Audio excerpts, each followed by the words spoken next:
Wade is guarding Bryant. Artest looking, gets it to Bryant. Bryant dribbling, has to put it up with the buzzer. Banks it in! He banks in the three! And the Lakers win the game!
Good morning, Syndicate members. What is going on, man? Live from Austin, Texas. Here we are. Me and that guy, Joe Camper, the king Let's go. of trucking insurance. He is the man. He's also the king of Facebook groups.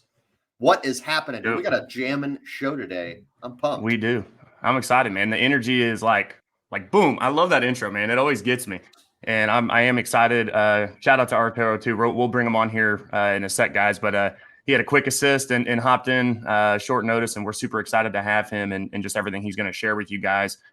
Quick weekly wins, though. And if you got a good weekly win, not even a good weekly win, you just have a weekly win, put that in the comments. We want to see that. We want to get you up on the show, celebrate with you. I have so many weekly wins. Even kind of going back. No, I'm sharing them all, dude. And it started with, not necessarily started with, but our conversation that we were having yesterday, kind of later in the afternoon, and just really, I'm feeling super blessed and just thriving, dude. And so we just got our new magazine in. I got to give a shout out to Reminder Media. Luke Akery, he runs our Monday Mindset show. Just got my new magazine in, which is this one is version running. Oh, you did? Is it the Spanish one yet? Oh yeah. Yeah. I love it, dude. And it's amazing quality. Always just super clean, crisp, and I love giving that out to referral partners. And this one actually has worked. It's going to work really well for our real estate connections. Just as you can see, literally Southern makeover. So it's got some design stuff in it. Obviously the tear out cards. Trying to think about softball. That was freaking awesome. We started some new live inbound leads with Victor Gonzalez this past week. And then I have to give a shout out to my girl Celeste. I told her I'd give her a shout out for PNC agents. If you are doing anything outbound effort-wise, you need to talk with Celeste over with Team Cody Askins. Well, she's on the secure agent marketing side. I just picked up 1,000 freaking age data leads. And I'm thinking, okay, age data, basically give me something so that I can reach out to these people, right? And it's really, you're asking a lot of questions. Y'all, name, date of birth, address, credit, their year, make, model, VIN numbers for all the vehicles. They've got all of the drivers' names and date of birth and license numbers. And they have all the freaking homeowners insurance information too, like dwelling coverage, bathrooms, all that, square footage, all that good stuff. So if you guys are looking for some age data, they're 2 to 90 days old. So we're super excited. We're throwing those into the CRM today. And we're just rocking and rolling, man. I'm having a great week. And again, I feel like we're thriving, man. We're just ramping up, and especially on the PNC side, you're supposed to be slowing down. Man, we have just picked up on some momentum, and so feeling super blessed. And so I know that's a lot. Sorry, guys, but I'm having a great week. Awesome, sir. It's similar, and I appreciate that you brought up our conversation yesterday afternoon, because we were having that conversation of how for both of us, ever since we created this office, we both jumped in together. We're sharing a space together. The trajectory for both of us is really elevated. And for a weekly win for me, I've got a good one. You guys may remember this. There was several episodes ago. I mean, this was numerous episodes ago, and I brought it up. I plugged it on one of Christian Brendel's podcasts too, but there was a product right before I left Precision Senior Marketing that I had my hand in developing, and that product released yesterday. It's a hospital indemnity product, which is hot for the Medicare Advantage space. Usually any agent out there that's selling Medicare Advantage, the next product that they're offering to that consumer is a hospital indemnity product, because it helps tighten up all the copays that are inside that MA product. So I had helped develop this product with United Healthcare and Golden Rule and released yesterday for recruiting. It's been a little overwhelming, but it's nice to see it hit the shelf with the design pieces that I threw in it. So super excited about it. The big design piece that's unique to it. I mean, there's quite a few things. One, the premiums are hyper competitive on it. But the other big deal that no other hospital indemnity product has, and this was Merwin's idea, was to add a Part B drug rider for people that are getting outpatient drugs. And no other hospital indemnity covers that. And that's one of the biggest gaps in Medicare Advantage plans. And now they can get something like $500 cash payment anytime they go in to get radio, chemo, allergy injections, Botox injections, any kind of med that's administered by that doctor. It helps cover that cost for them. So super, super hot product, man. Comes full circle too. That's got to be cool to see kind of your hand in the works or in the mix in that too, where it's like, oh, that was me.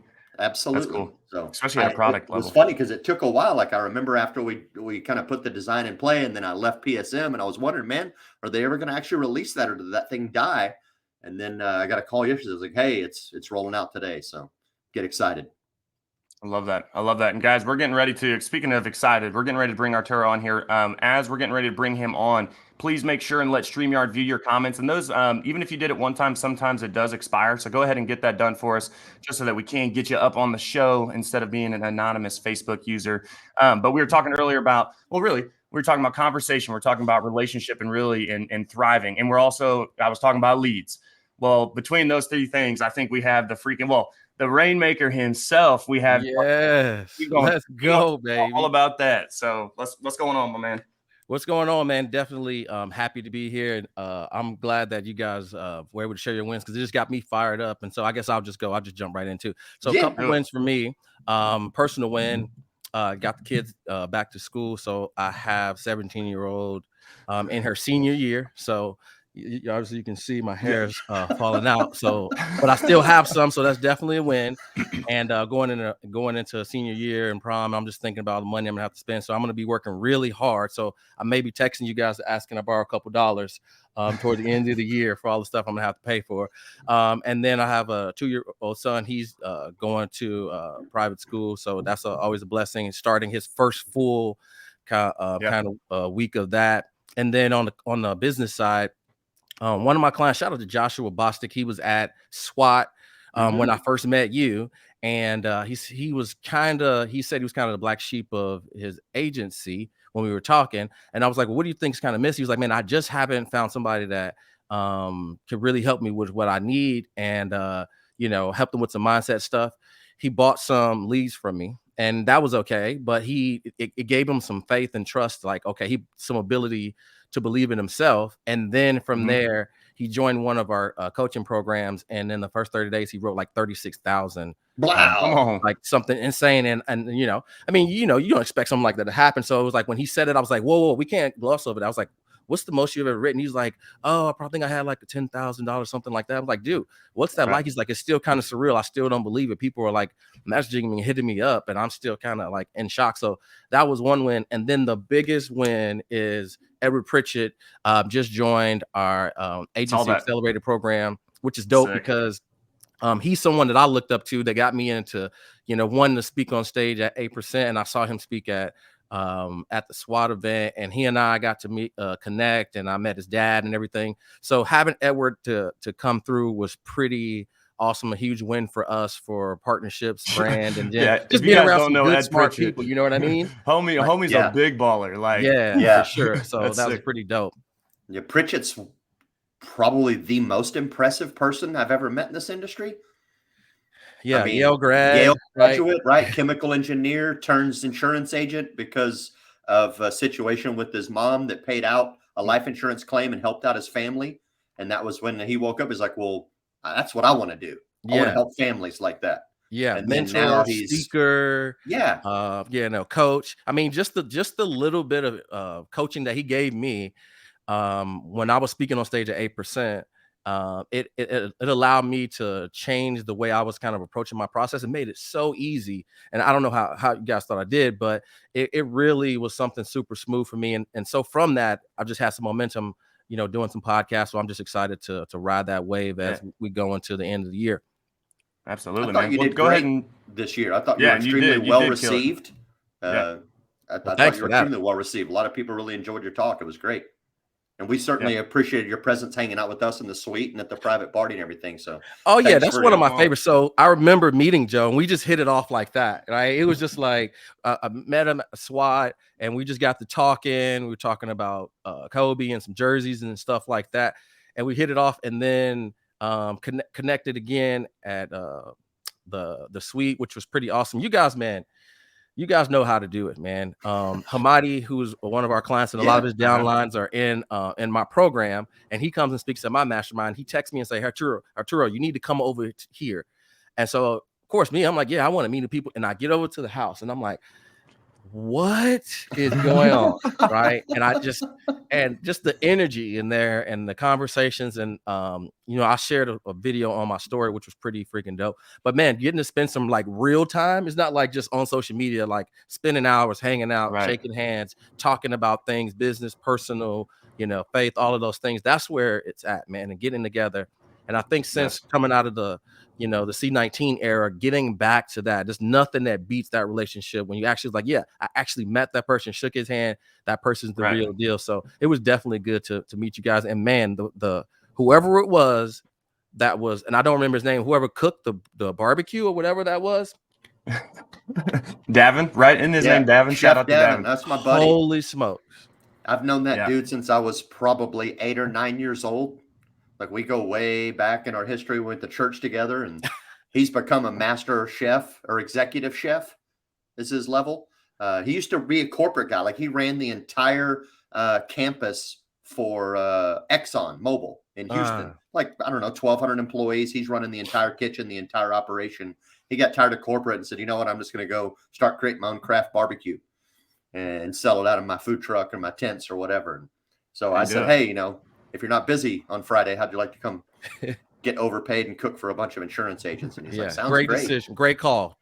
Yeah, good call. We'll be having him back. Well, dude, Arturo, real quick, man, for those that haven't been following you or looking to follow you, just 30,000 foot overview, man. Who are you? Kind of what do you do? And then we'll kind of get into the weeds. Okay, cool. So just the really short version, because I don't want to bore you guys. So originally from Chicago, moved to Nashville in 2001, went to college here. Got my insurance license back in 2004, and then was in and out of the business. Got up to like a district sales coordinator with Aflac, selling supplemental and life insurance policies. But the cool thing happened is when I went to first get licensed, I failed the health part.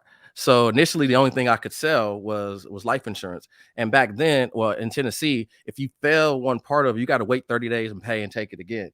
So the first stint to my career, the only thing I could sell was life insurance, right? And so I immersed myself in that, and I was like, oh, well, this pays out more, and everybody's going to die, so I should be able to talk through some of this.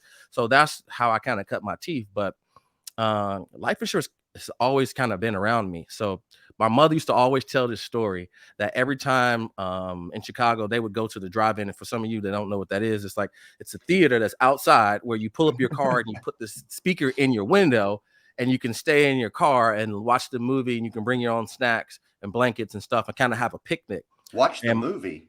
Yes. I thought you were supposed to just make out. Well, see, back then I was young, so I wasn't driving. Yeah, so, come on. We got kids watching this, man. Yeah, for sure. So but my mother would always complain about my grandfather having to stop somewhere every time they were going to go out to dinner or go to the drive-in. And what I realized is that he was a debit man. So he would have to go to the house and collect the premiums before they went somewhere as a debit man. So insurance has already been around me and in my blood. And so from there, I was kind of in and out. I was in the service industry for like 10 years. And then 2015, my mom got sick. I moved her down here from Nashville. Took her to church one day and rekindled with a friend that I went to college that I met back in 2001. And he was in financial services again, gave me his card. I called him, and then the rest was history. So I jumped back in a little bit more mature, a little bit more serious, with a little bit of a bigger focus, because if it wasn't for my mom having some plans in place, she wouldn't be here, because she had started to like outstay her coverage for health insurance and stuff like that. Most people don't know there's a limit to how long you can stay in the hospital before they're like, you need to start paying 20% of that. And that's why I learned the ins and outs of the health insurance through going through it, which was, oh, yeah, 20%. Sure, no problem. Wait a minute. That's every day I have to pay this. And so if she didn't have something in place, I wouldn't have been able to keep her in extended care the way she needed. And so that was my why when I got back into the business. And so that's when it really took off. And so from 2015 to like 2018, I was doing insurance, and then I transitioned into coaching. So everything kind of that happened was a problem that I was trying to solve that took me to the next level or to the next step. And so as an insurance agent, I was just frustrated. Leads, upline, mentorship, and it was like I always had 2 out of the 3 things I needed, right? Like I had mentorship, but I didn't have a full blown system for leads, or I had leads and I had a system, right? But I didn't have a mentorship. I just felt like I just never had it. And it was just because my mentor was trying to build his business at the same time. And he brought me in to try to be self-sufficient, but he didn't have enough time to pour into me. And I took that frustration, and I'm almost done. I took that frustration. I was like, if I can figure out how to self-gen to get leads for myself, I know there's a lot of people in my office that are probably having the same issue, then I could probably, do something with this. So I figured it out, cracked the code, taught it to another young man in my office, and end up, setting like 93 appointments from social media and sitting with the medical professionals that was averaging about $85,000 to $150,000 a month. And now I got my upline's attention, right? He's showing up to meetings and talking to people who are medical doctors at Michigan University, people at MD Anderson in Houston making $500 to $1 million a year. And so I was like, okay, so now that I figured this out, I need to figure out how to do this on social. And so from there, I transitioned into consulting. And now, man, since 2018, probably helped over 1,000 agents and, just getting started. But now people are starting to recognize things, Edward Pritchett's of the world, Integrity Partners, having people like Cody invite us to come and speak on stage, 8%, John Wetmore, all of these people. So yeah, that's kind of my journey since 2001. Awesome. I love it, dude.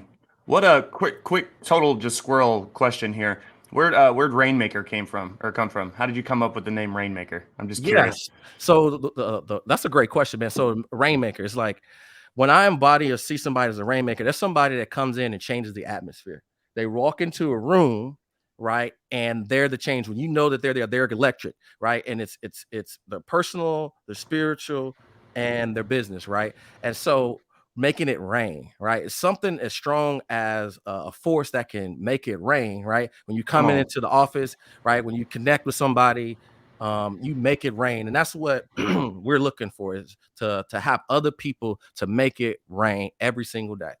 Yes. Love that, dude. I love that. That's awesome. I wrote this down because, and it's kind of crazy. I feel like, and this is like life insurance, this is just insurance as a whole. A lot of the times when we're going out and recruiting, some of the best people that we could recruit, right, they're in the service industry. So you said you're in the service industry for 10 years, and then I think you had already been licensed, and then service industry, and then kind of getting back into it. Yeah. Anything that you picked up in the service industry that transitioned into you being a better life insurance salesman or anything? I'm just curious because like the bartenders are freaking awesome because they can talk to everybody, right? Exactly. Like they have no problem. Yeah. So this is probably a writer downer. So if you guys are listening to this, you might want to get a pen and a piece of paper because you might not have heard this before. So there's 4 levels of value. Okay. And you think about it like a triangle and you throw 3 lines in the middle of it. The first level of value is implementation. And this is the lowest level of value. And this is where you trade your time for money. So people get up, they go to work, right? They have a wage and they get paid for that wage, right? The second level of value is unification. And this is where you manage people's time, right, that are trading their time for dollars. So you get paid a little bit more than those people. And you're not necessarily trading all your time for dollars. You're managing other people's implementation to make sure that they hit a quota. And the funny thing about that is above that, which is level 3, which is communication, this is where wealth starts to be generated. This is where you can create wealth. And that's communication. And that's what I learned being in the service industry, which is communication, right? And this is where you use your mouth to make money, right? This is where you use your words to change people's world. and this is communication. And what happened is in the service industry, and I'll get to number 4, just wait just a second. What the service industry is, I was able to communicate with so many people over 10 years.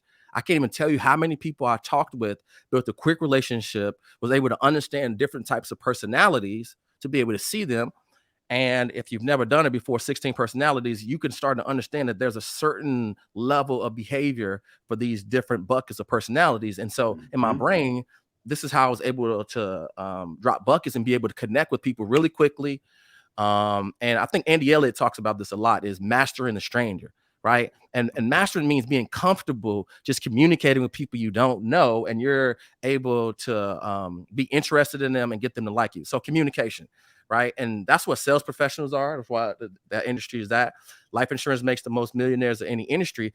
And what happens is you have to get good at communication if you want to make money and become wealthy, right? And so then the 4th level is imagination. And this is where you use your mind, right? Like that. And money to make money, right? So if I have my phone, right, like probably a few years ago, somebody decided that this thing right here would be the most used device in the world, that it would be something that could fit in your pocket and people would be on it all the time. And full-blown adults, if they just think they left it somewhere for a second, would freak out.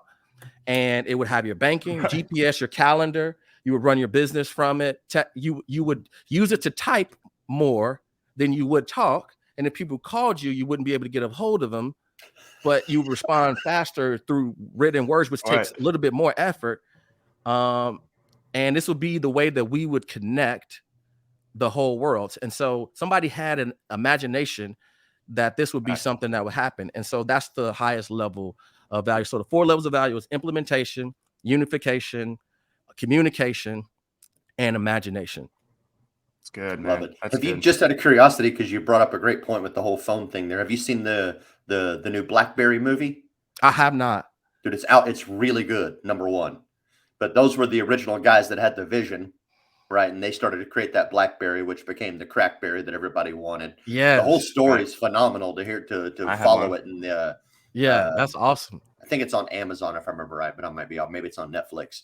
But it goes through it in really good detail, and then obviously Apple comes in behind them and makes it better.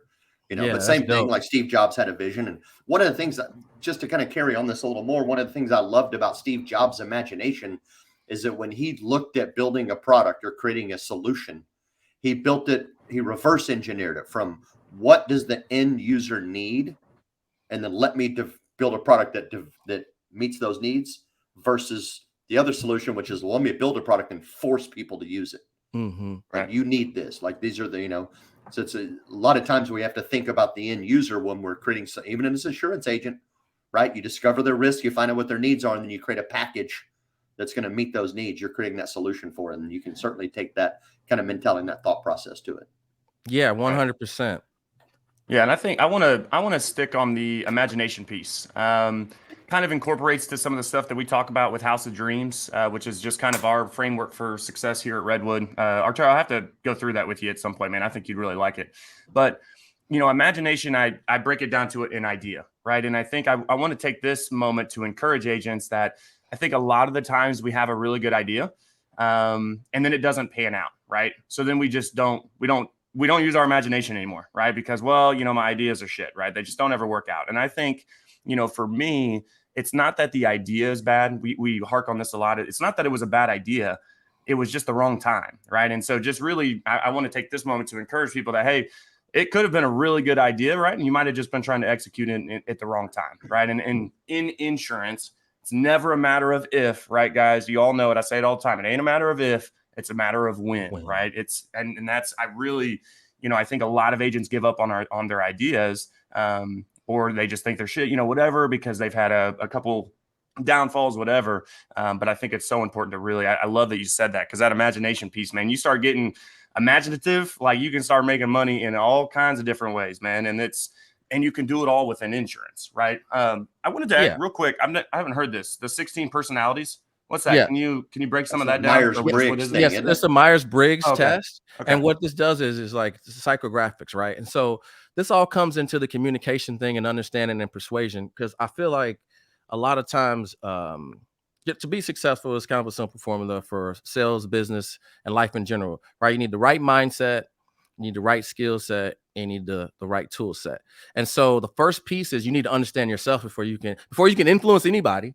You need to be able to influence yourself, right? And so there's a shift and a change that you need to make if you want to go from waiting tables to running a multi 7-figure business, almost 8-figure business by the end of 2023, which is if you continue to operate as that person, right? Like you're probably going to get the same results, right? That's the definition of insanity, doing the same thing over and over again. So there's a shift that you have to make. And so the first thing you have to do is you have to have an understanding before you can have a change.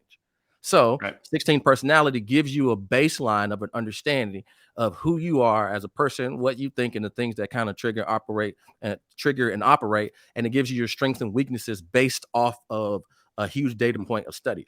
And this is eye-opening because now you can start to understand things that trigger people, to things that influence people. And then if you're a leader, things that you can use to celebrate people in the way that they like to be celebrated. So me taking that, I'm like, oh, well, I've seen 16 personalities 16,000 times, right? From waiting tables and being in the service industry. You talk to so many people, especially in Nashville, man, during CMA Fest or something like that. There's just hundreds of thousands of different people. Yeah, so you're having conversations. But when I took that for the first time, it blew my mind because I was like, how does this thing know that much and how accurate it was? And then I had everybody on my team take it. So everybody in my Slack channel has their first, last name, and then the 4 letters for their Myers-Briggs test, right? Okay. And what that is, so it is the DISC test. Is that what the 16? It's like that. It's just similar personality test. Yes. Okay. So that part. But why is that important? Because if communication is one of the highest levels of value, you need to be able to communicate with people on a wavelength that they can understand and that can get them to take action. And so you need to understand those things. And then the change, right? The mindset, which is in order for things to change, you got to change, in the words of Jim Rome. So, right, if you want something to work out, usually it's a tweak or shift, right, in your mindset, your skill set, or your tool set. Some people have a negative mindset, right? They're always pessimistic about every single thing. Well, any imaginative, inventive person has an optimistic personality, right? In the future, that something crazy is going to work. You can't be a pessimist and do something like that. Then the skill set. Most people, particularly insurance agents I work with, they learn one skill, watch one presentation, have one script, and they just practice that over and over again repeatedly, right? But they don't level up their skill set in the sales training. And that's where you need mastery, right? Kobe Bryant, last few seconds of a game, he pulls up at the elbow, drains the shot with 2 people on him. He never sees this person, and he drains that shot. You know why? It's because he's practiced that shot over and over in multiple different scenarios, right? And that's mastery. That's good. So what is mastery? Mastery is to effortlessly execute without the use of conscious resources. And what I know about insurance agents is a lot of times they can't handle these 2 objections, which is I need to think about it, or I need to speak to a partner or spouse, and they haven't mastered those. And just doing those 2 things would then give them the right skill set of practice, and then they will have mastery. And then tool set. Sometimes you just got to pay for the tool set, whether it's getting your license, whether it's getting in a coaching program, or going to an event, right? You need to get around other people to maybe get some belief. And I know this for a fact that most human beings have the most resistance when it comes to buying something. Everybody's all in, right? Everybody loves you until you're like, hey, I started a business. You want to come support this? Or, hey, do you want to be a sponsor of this? Or, hey, do you want to buy insurance, right? Like when you got to get your Power 200. Yeah, I got this list of everybody. They're going to buy insurance from you, right? And so sometimes with the tool set, you got to pay for it. So mindset, skill set, tool set. I like that, dude. I love the communication piece, man. Communication is so incredibly important because if you can't communicate, whether it's verbally or written, you can't encourage people, you can't persuade people, you can't influence people, you can't celebrate people, right?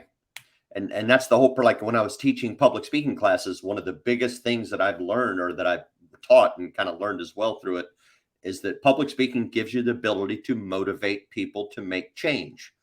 And that doesn't necessarily mean that you're a motivational speaker that gets people to make change in their life. But as a salesperson, if you can't speak properly, you can't motivate them to make a change and pull out their checkbook and buy insurance from you or whatever it may be. It's the same concept. So communication's huge, man. I feel you because I spent 5 years in the service industry and then I spent another 3.5 banging on doors, talking to 100 people every day from all over the world. I mean, actually, not over the world, but all over the U.S., traveled all over the place, banging on doors, doing that. And so that repetition over and over and over, day in and day out, 6 days a week. My mouth's my moneymaker, baby. Yeah, for sure. I got it trained. Yes, I can attest to that, guys. The guy knows how to talk, which is probably, I mean, so do I. So that's probably why me and Tony are good buds. But I think I wanted it really good. And I've never heard this before, but guys, because we're living in this digital world, I love that on your Slack channel, you have that presented, because again, it's you got a bunch of keyboard warriors, right? Or one, you could use a period instead of an exclamation point and piss somebody off based off their personality, right? Yeah. And so I think that's actually really smart to have, because then everybody on the team is like, okay, hey, here's how I need to approach this person again to activate them, to get them to execute, or really just to speak to them in a way that they want to be spoken to, right? Yeah. I Yeah. thought So that coach was is really a big good, thing man. with that part too. So like when we hire anybody, that's the first thing we want to do is like with the business, you're trying to make sales and you're trying to grow a team or whatever it is. But if the culture is not a good fit, like it doesn't matter how good the things is, it's not going to work, right? You see it at basketball all the time, right? The Philadelphia 76ers the Philadelphia Eagles a few years ago, they put this team together. It was super stacked. They were in the beginning of the year, they were talking about winning the Super Bowl. Well, they just put those guys together. There was no culture. We've seen it with Kevin Durant in the last couple of years and James Harden, like all these things. Just putting talent together sometimes isn't always the answer, right? I mean, the Warriors, they added Andrew Wiggins, right? Probably didn't live up to his hype, but he ended up winning the championship because they had the right culture. And so I say all that to say is like when I'm looking to hire somebody and vet them out, yes, I want them to have all the things that you're looking for a sales professional, but I want to see if this person is a good fit, right? If somebody's an introvert and you're trying to get them to go door to door to sell life insurance, it's probably not going to work, right? Right. Maybe they're an admin person. Maybe they have a skill set to doing some other things. And so a lot of times, in your organization, it's just understanding the personnel that you have, right? Right. And let's pivot to this, because I think this is a great freaking point. And I think even though obviously you're coaching and consulting now and doing all that, I think it will apply to anybody that's really trying to build an agency, hire people, recruit, you name it, right? And I know we'll get into that and kind of how, but where did you develop the skill set for mentorship, right? To be able to kind of take on that leader. Because I think I've seen that with a lot of agents is maybe they want to build, but then they don't feel as though they're not confident enough to be that mentor to a downline, right? Or to pour into them. Or what were some things that you did to really develop that skill set? You're talking about skill set earlier, to allow you to sit in that seat and do so, effectively. Yeah. So the first thing is before you can be an effective leader, you have to be an effective follower, right? So a lot of times, Tony Robbins says that, if you want to have success, the only thing you need to do is find somebody that's having the success you want to do and model them. So the most effective way to become a leader is to get around other people that are good leaders and get around them now with the digital age, right? You have books, YouTube, courses, going to masterminds, being in Facebook groups, going to events. You have to put yourself in a position to learn from other people because they've already figured out and done it. So you don't need to figure it out. You just need to learn the best practices of what to do and other things not to do. So that's what I did, man. I invested probably over 150 grand every single year in the coaching and consulting, right? For myself, mentorship. I'm in masterminds. I'm in these groups. I'm learning all of the things I can learn from everybody because everybody leads and has their own style. And I'm trying to pick up the best components from everything. And I'm looking at people that are following them, right? The way they say this, the way they operate their business like this. And so I just made sure I was a good student. I am 100% one of the biggest students of the game or whatever I'm doing. Right. And so that's what I did is I just got around other people that were having success and I just listened and followed them, put my ego on the shelf. Right. And I took the good and left the bad.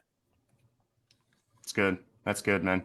I was just curious on that. Well, and I love that we're chilling on skill set because I want to kind of go here for the tail end of the show is just kind of talking about lead gen and everything. And honestly, even if you want to kind of share some of the stuff you spoke about from 8%, because I think there's a lot of good gold nuggets in there too. But let's talk about lead gen. And honestly, let's kind of, I know why you started, right? It's because, hey, that was just one missing piece or I was tired of crappy lead, whatever it is, right? So I'm going to generate them myself, right? Yeah. Talk about how. I mean, I don't know how else to keep it or how else to put it, but like how did you get into lead gen and what are the things like he spent over $1 million in ad spend. Like, why the paid route versus the organic route? Are you doing both?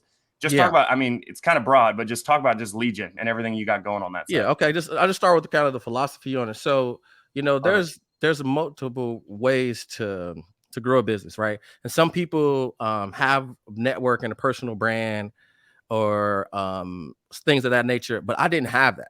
So when I was in insurance, when I got back in 2015, a lot of the guys coming out of college that were absolutely crushing it out the gate, because with the captive agency I was with, they had a network of doctors, dentists, people that. Well, I didn't have that because I was coming out of the service industry. And so when I tried to use my Power 200 to get clients in my warm market or organically on social, all those people were in the service industry. And the challenge is that they didn't have the money. They just didn't want to spend their money on that. So I was like, okay. So I had to get out of my warm market as fast as possible. So the only way for me to do that was I was like, okay, I have to figure out something that's going to work, that I can create a message that was leveraged to get to take my message from one to many and get as many people that don't know me to start knowing me as fast as possible. And so that's when I went into using social media. So the way it all started was I got frustrated as a life insurance agent, and I'm sitting downstairs on my couch on like Christmas Eve, and I'm looking at my Facebook friends. I got about 2,000, 2,500, and I went to Fisk University, and right across the street is one of the top medical universities for African Americans in the U.S. And so I'm like, I bet you that I know a bunch of people that graduated or connected that also connected with people who are in the medical profession. And I know that in the ranks, there's mentorship. So if you're in residency, you have somebody that is about to graduate, and then somebody in resident has somebody that just got out of residency and has their own practice. So I did that and started connecting with people, and I was like, well, this is manual. I can't do this every single day because I'm using it. I'm like, okay, I wonder if there's a software to use. So then I started using LinkedIn automation at first, and I was like, okay, well, this works, but it was just too inefficient. So I'm like, okay, I wonder if I can take the same process and take it somewhere else. And that's when I learned Facebook advertising back in 2017. And then that's when I started using that to generate leads and stuff for myself. So I did it for myself first. And I think that one of the time, what happens is a lot of times people just like see something and they try it out and it works a little bit. But I mean, like you said, I spent millions of dollars on this, doing it for myself, and then getting results for other clients. So lead generation, to get back to lead generation, what you have to understand is if you don't like your business, the only thing you need to do is you need to change your customers, right? If you're frustrated about what you're not making, right, or people not picking up the phone and not answering, then you need to really dissect, like, am I talking to the right people? Do these people actually want what I have? Do they see the need? Because there's no point to continue to chase people, right, that want to live, that are running into a burning building, right? That's just insane. That's just insane. So instead, how can we find people that are actually interested in looking for it and just have a conversation? They may not want to sell, but at least they're open to have a conversation, right? That's reasonable. Yeah. So if all I did was spend my day talking to people that are at least open to having a conversation about insurance, am I going to be in a better situation mentally and probably financially, as opposed to beating down the door or chasing people down? Yeah, I know I need this, but right, blah, blah, blah, blah, blah. And that's frustrating. And I know in this industry, insurance agents don't really get burnt out on certain things. They get tired of wasting their time. Yeah. You know what I mean? They just get frustrated and exhausted. It's like, I'm spending all this time and nothing's happening. So that's the importance of the lead gen piece. And so we just teach it in a couple core processes. Is you need to have a niche, right? You need to know who you're talking to. You need to get specific on that. And the reason why that's important is because you want to be seen as the go-to person or expert, that people will come to you for something. You want to be known for that. And that's where your brand is. So when you hop around a bunch, you do all of this work over here, and then you leave it for somebody else, right? And you move out of your spot that you've built all this time and effort to build your brand, right? Brand is everything. It's like, it's why you don't see a Rolls-Royce commercial, right? They have built so much brand equity, the highest level of I don't know the word I'm looking for, but excellence, yes, right, and wealth presented. That their brand speaks for themselves, and so you want to be synonymous with the thing that you do. And if you keep hopping around, right, going from niche to niche, or final expense, mortgage protection, IULs, Medicare, all these things, people watch that online too. Oh, this person was just doing that, and it confuses the people, and like, and so that kind of keeps them resistant from working with you. So it's picking a niche, right? Who you serve, being able to clearly articulate who you serve. Then the next piece is the skill set, right? You need to have a proven process that you can take a stranger and turn them into a paying client in one process, right? So you need to make sure that you have systems in place, you have a script, you got CRMs, and then that you practice to level up your skills every single day. So you're not the same agent that was saying the same thing, you've been in business for 20 years, and you're still using that style, because people are more sophisticated. Our buyers are more sophisticated these days, right? Right. The whole, so some of that stuff doesn't work anymore. And then the tool set, you need to make sure that you're investing in something that's going to get you a minimum of a 3 to 10x return. And why 3x? Because if you're just getting a 1x or 2x, right, like you might be losing money because of other things, taxes, the chargebacks, like all of these other expenses, business overhead, right? Things not paying out right away. So you want to make sure that you have a little bit of a buffer in there.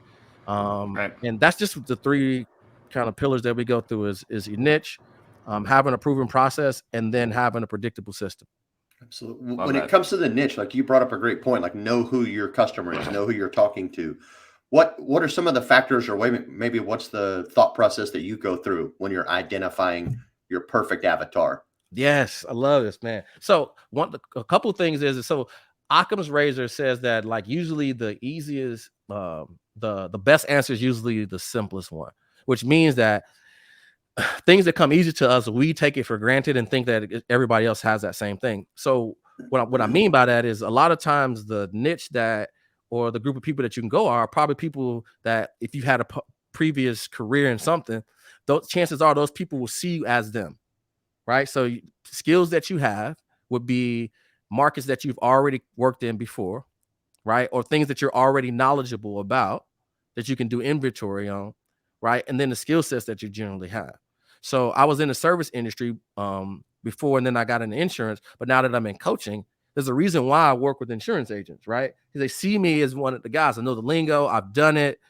And now I'm helping those people, and I only work with those people. So that reduces the trust barrier, right? Because online today, trust is at an all-time low, and skepticism is an all-time high. Everybody thinks everything is a freaking scam. So how do you cut through that? You have to be synonymous, right? You have to be seen as somebody that's one of them, and you have to be able to speak their language. And so that's how you pick a niche, is the skills that you have, previous markets that you've worked in, and then your previous skill sets. Now that obviously makes super sense when it comes to recruiting, right? Yeah, 100%. At least in my mind, or even in consulting.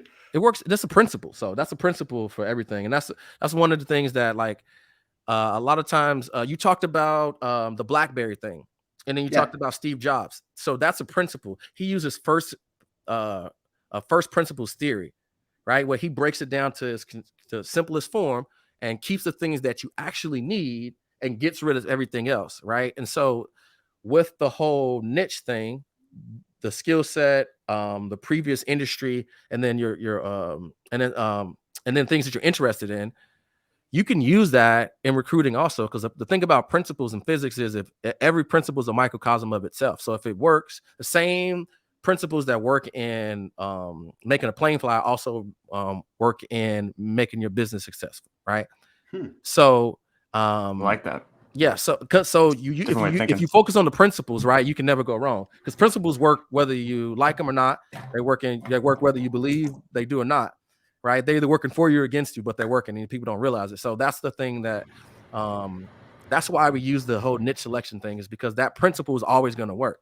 If you're working with somebody that's an insurance agent, right, chances are they're probably going to trust you more. If you work with somebody that's in real estate and you have an investing thing or something like that, they're probably going to be more prone to listen to you than some other Jack or Joe on the internet just talking about doing something that's never done it before. So it's a easy way to get people to at least listen to you and give you just a little bit of a benefit of doubt, and then you can earn the rest of their trust. So I want to go back to, and I think this is a super valuable point to you guys. I hope you guys are taking notes. You guys see, I'm freaking taking notes because this is freaking gold. Again, I'm selfish on these shows, man. It's like, dude, I'm taking notes. This is really good. You talked earlier about how Kobe, and taking the shot, but it's because of the multiple scenarios that he put himself in, right? And so we kind of applied that to being able to overcome certain objections, right? Yes. What are things that you're putting in place with your clients, with your team, that are allowing them to go through multiple scenarios? Because again, the script is a script. That's great, guys, but your script is going to evolve. Our consumer is evolving. They're becoming more educated, right? And so that script that you had 20 years ago ain't still going to work. Now, there might still be some principles in it that work, right? But some of that lingo and, obviously we've gone through it and we've been put in so many different scenarios that, hey, we kind of just developed it because I've heard anything under the sun, dude, especially on the PNC side. You don't even want to know, but I know how to handle that. What are things you're doing with your team, with your clients on the consulting side that are putting them into those scenarios to really to get the reps, to flex that muscle?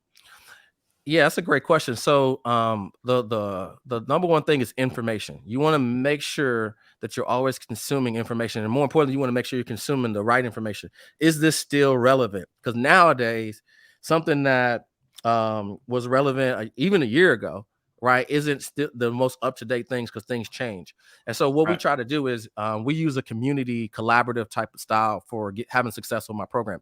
So just getting lead gen is just the first step of the business, right? Because then you got to master the communication, right? Do the appointments. You got to actually get somebody to take action, right? And then it's like, what processes are you using to be the most effective? So how we do that is I'm just one part of the agent having success, which is we just make sure that you never have anxiety or worrying about getting leads and booking appointments. But that's just one piece of the business, right? You still got to manage it. You got to grow it. And so what we do is every Wednesday we have a collaborative call, somebody that's crushing it. So if Todd Hausberger did 100K in a week, right? The first thing we want to do is have him come on and share exactly everything we're doing. And we break it down, right? And we, just like you're doing right now, we don't stop until we get it all. And then we share that. So if you're doing something and you're not hitting 100K in a month, and Todd it's safe to say that you probably could shift to doing some of the things, maybe not hit 100K, but you could probably go from 10K to maybe 20K, right? And what happens is over time, you just have a collaborative library of all the things that are working every single day. And it's constantly up to date because when you have 50 to 100 agents at a high level just producing, somebody's always having a win or they always tried something else. And then we allow the environment for everybody to share, right? Like everybody's an expert. So we allow, if you're winning, to be able to share whatever it is that you have that's working. And when you have that environment, it removes the competition, right? Collaboration is the new currency. And so we're trying to make sure, which is why I'm doing this podcast, right? Trying to make sure everybody has the best information to have success. Collaboration is the new currency. I like it. 100%. What do you coach people on communication much, or is it mostly just like how to run your business, like how to find your niches, how to lead gen? But I'm just kind of curious because you bring up communication a lot, so I'm just kind of curious. Are you coaching people at that level as well, like how you say the words you need to say better? I coach a few people that are interested, but I mean, before I was on stage at 8%, I don't think most people saw me in that space in regards to that, or like doing some of these podcasts. So yeah, I do coaching in that scenario, and like it's a simple formula that I use for doing breakout sessions. Because huge tip is like, if you weren't at any of those events, it's a huge opportunity for you to network and also grow your agency for two reasons. Well, three. One is if somebody comes to one of those events, they're just a different type of vision. Would you guys agree from SWAT and coming to 8%, like the energy of the people who are there is absolutely electric and insane. So if someone, I spoke to a young lady, amazing story. She had a couple tragedies that happened where her granddaughter and her daughter had passed away. And I met her on a Thursday because I came on Thursday instead of Wednesday. And that Wednesday that the conference had just started, she had just passed her test and showed up to the 8% conference, right? So is that lady looking for a change and she's going all out to play to win? Would you be fired up to coach her and want to see her have success? Absolutely. So what's my point is you get to this, you get to the place where the believers are, the people that are looking for change, they're swimming towards you instead of you having to chase people down, right? Your ideal agent or people that you want to get around are going to be there, and they're all looking for the same thing. They're looking for one thing that can help take them to the next level. And so you want to surround yourself with those kind of people. And so that's why going to some of those events like that is going to be absolutely amazing for recruiting. It's a leverage thing. Like you get to be around people and have connections and be in rooms where it allows you to be put into different opportunities. So bringing that back to the speaking thing, that was also one of the reasons why I kind of stepped out there to want to go and do some of that. Was because I wanted to get my name out there some more to build more of the brand. Like, who's this Arturo dude? I've been seeing his ads everywhere, but like, who actually is Arturo Johnson, you know? That was me not too long ago. I mean, it was like, man, I am seeing this dude everywhere, and now he's doing freaking coaching with Wetmore, and he's doing private retreats with Cody, and Cody's doing push-ups in his house or some shit, or so I can't remember what it was. And I was like, who is this guy, right? But I think it goes back to your point earlier of brand. You know, for me, like my jerseys and my Jordans, right? When I go to events, now it's to the point of if I'm not wearing that shit, I'm getting shit. They're like, dude, where's the jersey, man? They're like, if I'm wearing if anybody ever sees me in a suit, they're like, what the heck is going on, right? But it goes to the point of the brand. But then again, what is that brand associated with? Where it's like, hey, Joe's the PNC guy, right? And so I think when your brand elevates to that level and and again, known, and I'm not like tooting my own horn or anything. It's just because I go to a lot of shit and I'm that good at communicating, right? But I think what that when that brand is associated to a specific thing and people know that you do so of excellence, you don't even have to recruit, bro. They come to you, right? They walk up, hey, Arto, who are you, dude? What do you do? Okay, let's hop on podcast, right? Let's talk some shop. Let's see what we're doing, right? And all it took was just being in the same freaking room. And that's, I think that just goes to show, even with you just now kind of stepping out and starting to do these speaking engagements and stuff like that, your brand it's already been established, right? And now again, these events are they're elevating it, right? They're taking it, you're getting in front of a new audience and taking it to a new level. So being a rainmaker, Joe. Yeah. Person of interest. Rainmaker. Yes. Yep. I love that, dude. It's good. We have a question that came in from Mr. Josh Lippincott. How do you break down a defensive wall that everybody seems to put up? Yeah. So, man, that's a good question. So, in something specific. So if you're like meeting with somebody like as a prospect or just like connect, I'm not sure, but I'll just say it was in a sales situation. Well, the first thing that most agents do is they're talking about their person, their process, and their pieces, how long they've been in business. And all of that stuff is about you, but the prospect, they don't care anything about that. The first thing they're thinking is, oh, here's Mr. Insurance Man. They're just here to get my money. That's like the first thing that people think. So you have to know going in that the buying resistance of any situation is already up here. This person's trying to get my money. So what you have to understand is that, like, if I had $1, the only reason I'm going to exchange this dollar with you is if the thing that you're offering seems more valuable than the dollar. Does that make sense? Yeah. Right? The thing that you're offering has to have more value than the dollar if I'm willing to change it. So if Joe has $1 and I have $10, I'm like, hey, Joe, I'm going to give you $10 for that dollar. Will you take it?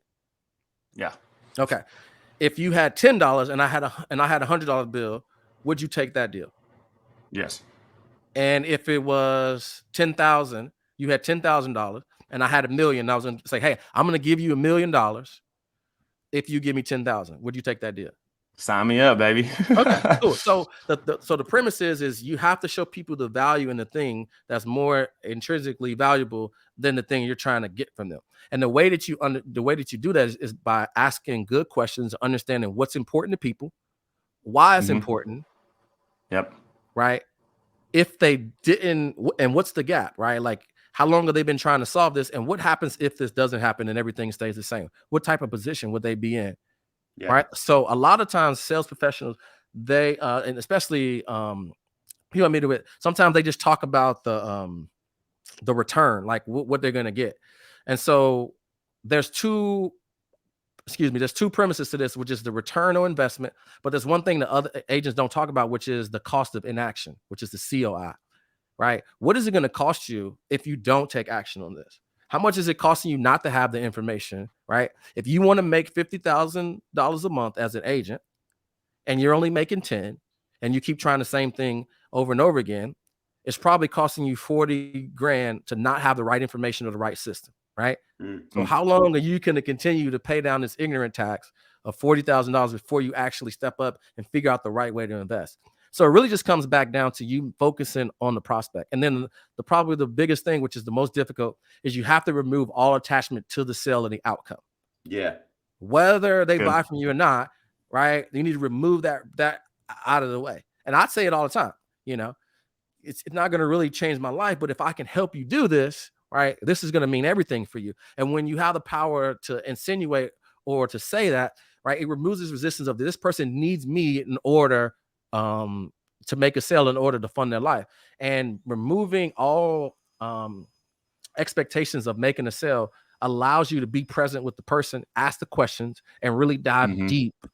Right. A lot of times we skim over things that people say instead of going like a couple levels deep. Oh, so you were in an accident, in a trucking accident. Oh man, that's terrible. Would you have something in place?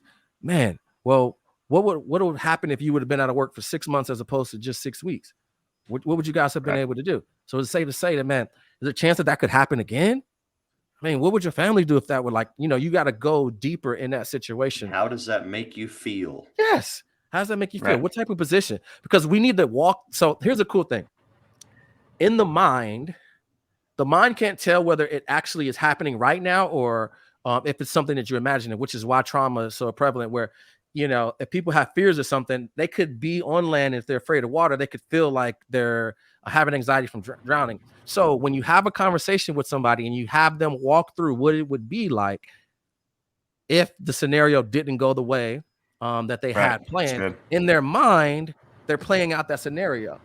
And the brain can't tell the difference. And so when you ask those specific questions in that way, you got to go really deep and have them paint a picture of what that would look like.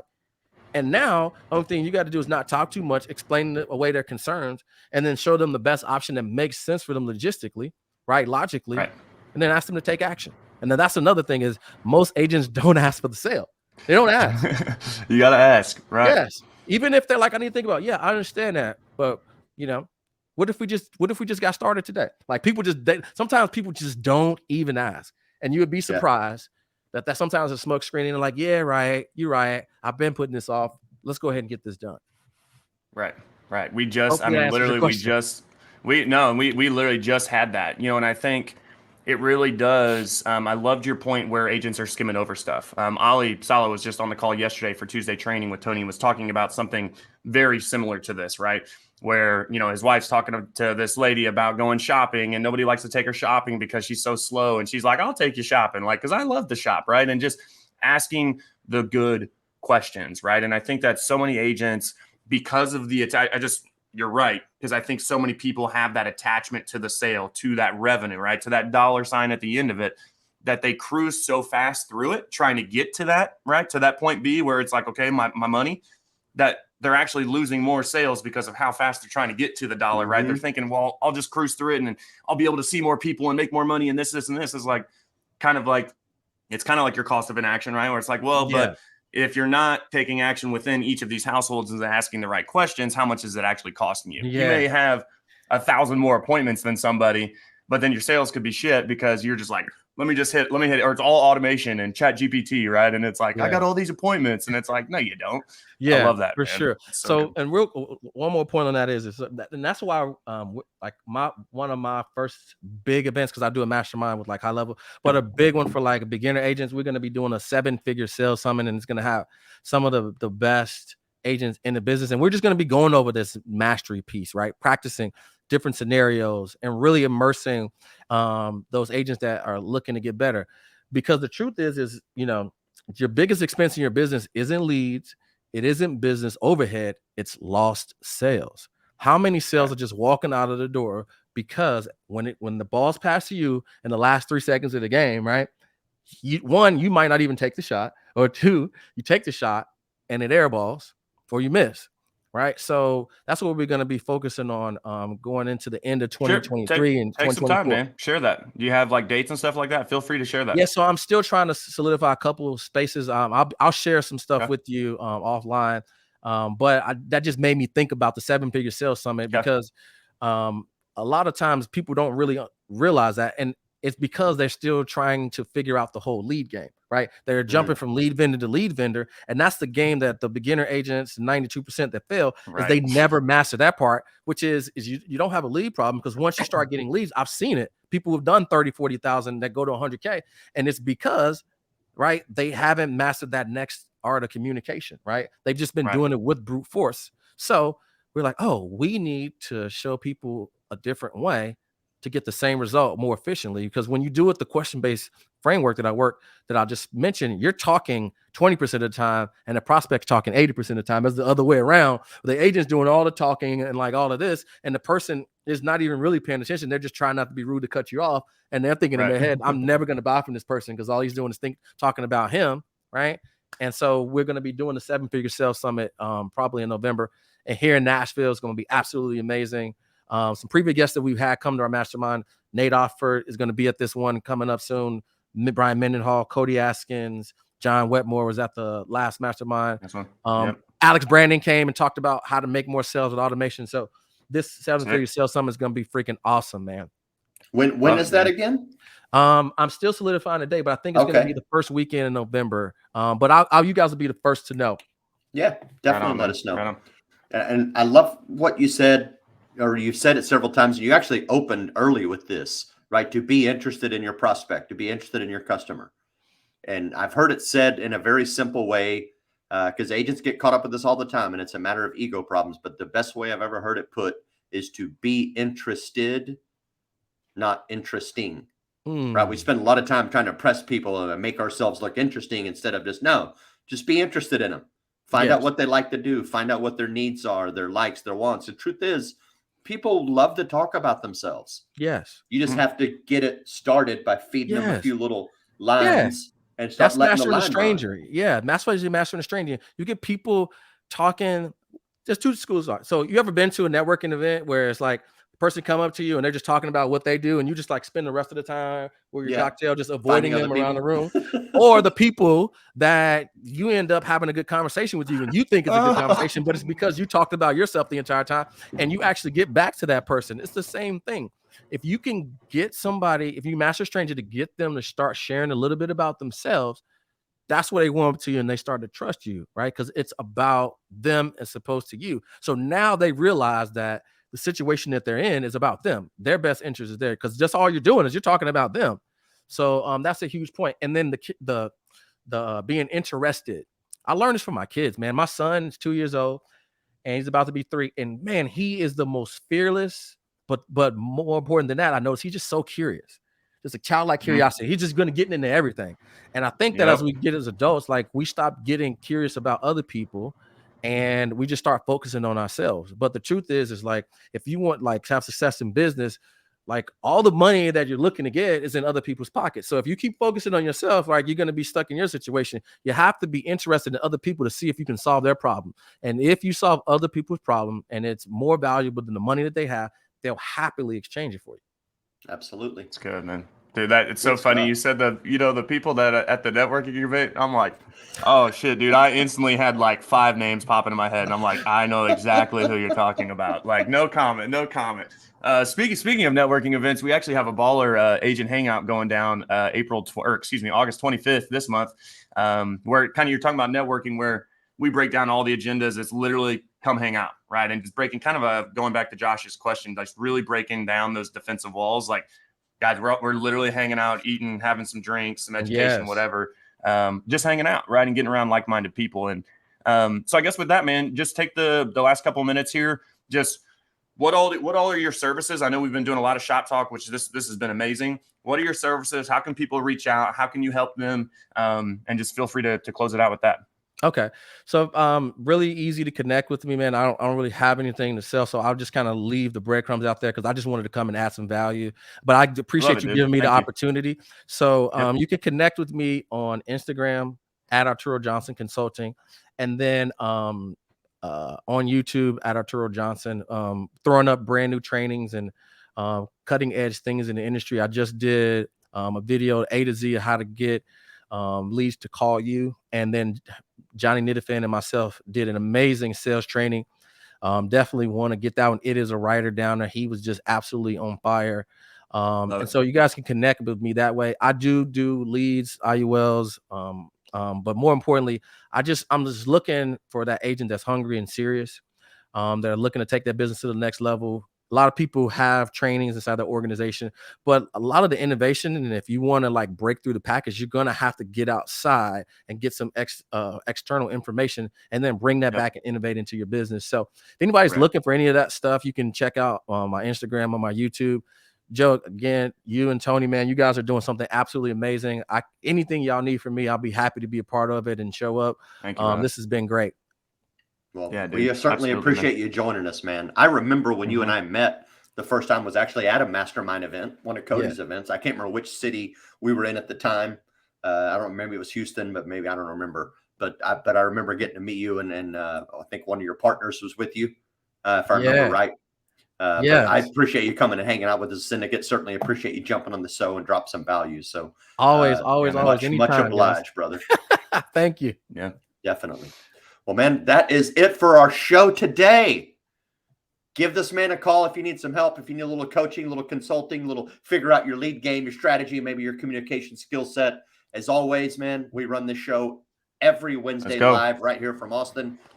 And if you haven't subscribed to our YouTube channel, go subscribe, because these videos get pushed out there where they live forever. And you can always go back and regurgitate the content, share it, whatever you want to do. So thank you guys for tuning in. Thank you, Arturo. Remember, y'all. Thank you, Joe. It's the peak of the week, right? Let's keep it going. Keep the foot on the pedal. And we got implementation, unification, communication, and get imaginative, baby. Start using that imagination, right? And really, when you're using that, get out there and actually execute too, right? It ain't a bad idea. It might just be the wrong time. So keep trying. We love you guys. Thank you guys so much. Thank you again, Arturo. Hope everybody has an amazing rest of your Wednesday. Keep winning. Lady out. God bless.